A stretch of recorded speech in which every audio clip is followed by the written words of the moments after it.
Hello বন্ধুরা, তো আমি আজকে আমার দাদার মেয়ের বাড়িতে গেছি। ওর বাড়িতে আজকে গৃহপ্রবেশ হয়ে গেছে। শুধু আজকে ওরা ঘরে ঢুকলো ইতু পূজা দিয়ে, ওদের মধ্যে ইতু পুজো করে। আর এটা হচ্ছে ওদের ঠাকুর মন্দির, সব রকমের ঠাকুর রেখেছে। আর এই যে আমরা এখন প্রসাদ খাচ্ছি, প্রথমে ফল প্রসাদ দিয়েছে, তার মধ্যে পিঠাও আছে।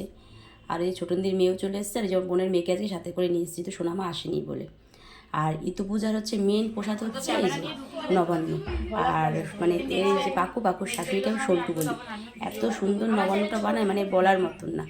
আর পায়েসও করেছে, যেটা আমরা খাইনি। আর এত নবান্ন আমরা খাইনি, সব বাটিতে করে বাড়ি নিয়ে গেছে। প্রত্যেকবারই যখন আমাদের বলে যে তোমরা বাটি নিয়ে আসো না, কারণ এই জন্য এবার বাটি নিয়ে এসেছি, তাই বাটিতে করে সব প্রসাদ নিয়ে গেছে। আর ওই যে পাকুসোনা এখন সব আমাদের ওই প্যাকেট করে দিচ্ছে, আর টিফিন বক্সের মধ্যে নবান্ন আর পায়েস দিয়ে দিয়েছে।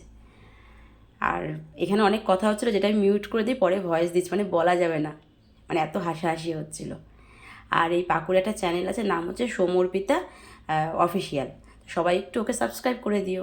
আর বন্ধু, আমাকেও ভালো লাগলে একটু সাবস্ক্রাইব করে আমার পাশে থেকো।